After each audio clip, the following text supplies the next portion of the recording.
Mike, do you want me to read the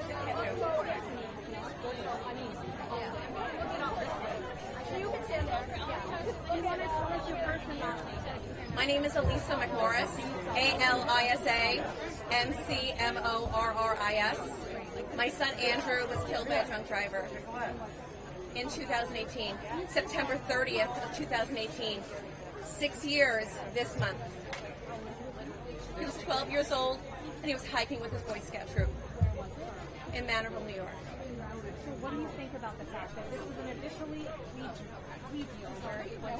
to be a lesser charge, DWAI, which is driving while ability impaired. Yes, so it's going to be a violation. I'm sure you know all about it. And then it's going to be a license suspension for fine. The judge was not happy with that, and she imposed 25 hours of community sentence. What do you think of that? I want you to know that this judge made me happy. He understood the gravity of the situation. And this is my daughter, Ariana. She has to live a life without her brother, and I have to live a life without my son, and my husband has to live a life without his son. And so these crimes need to be taken seriously. It's not uncommon for plea deals to occur in the justice system, especially when an offender takes responsibility. I was hesitant. I was cautious. This breaks my heart every single time I see another arrest, and the number of killings that we see on these roads today. But I believed him in the courtroom. I believe that he took sincere effort, and I applaud him, and I am really grateful that there's at least 25 hours of community service, and I hope he chooses to do it in drunk driving awareness.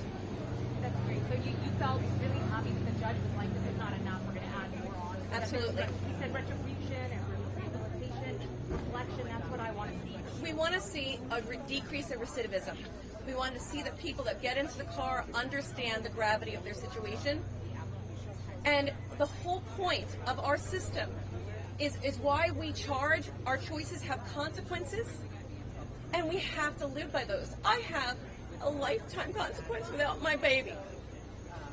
And he's lucky that his consequence is just this today, where he has to stand up and do this for his children and do this for so many. I have, 12 years ago, he was skiing out in Montana with Jessica, and he met my father-in-law, Andrew's grandfather. And Andrew's grandfather said to him, as they're taking off their skis, what do you kids do for a living? God bless my father-in-law, who didn't know who he was. And he goes, I'm a musician. And my father-in-law beamed and said, my grandchildren are musicians. And Andrew probably knows all about your music. So how interesting is it? And what I want to say to Justin is that Andrew can no longer sing and dance. He played ukulele and the guitar and did all these beautiful things.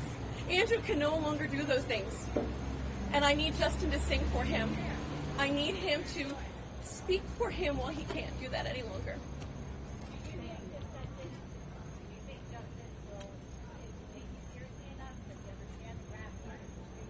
And look towards the camera. Sorry. I'd like to believe that what I heard in that courtroom touched my heart.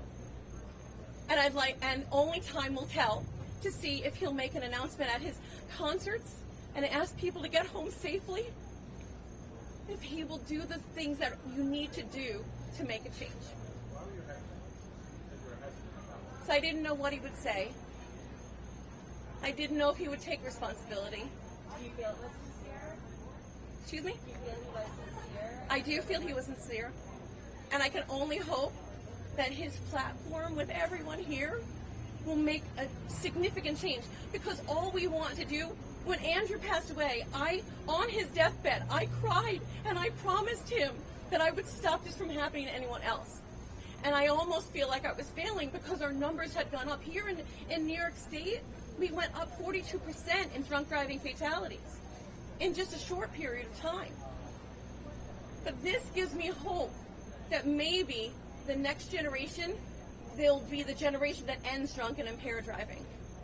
So the judge was criticizing the prosecutors for, reaching this sentence.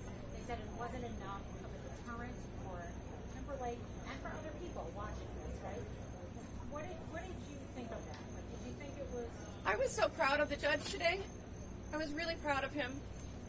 And I'm really proud of our prosecution. Our DA's office has to do these kind of agreements all the time. I stand with the DA's office. I go to high schools with them and speak of choices and consequences. And we speak about these things. And so I can only hope that this will help make a huge change. I know it's obviously very important for you to be against drunk driving and to against drunk driving, but why is it important for you to be here today? Because Justin has such a huge platform to the next generation. People listen to him. And we were joking on the way here. He sings his song Suit and Tie. How about Sober Ride? There is a ton of things that he can do with his songs and plays on his songs that will speak to this next generation. Let's bring sober back. And let's make sure that everyone gets home safe. 5 words I tell the kids when I go to the high schools: how are we getting home? And he spoke about that. Make a plan. And I want everyone out there to make a plan, because I don't want another sister or a family to have to go through what we did. Thank you so much.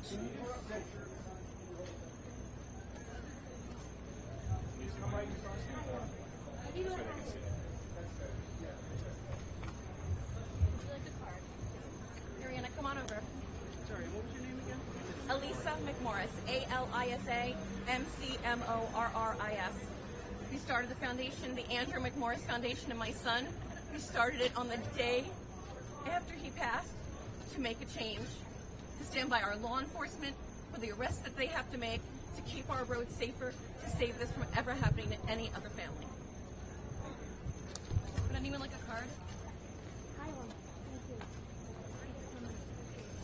Miss, can you just stand in front of the mic and just say your name and spell it for me, Here. please? Just in front of the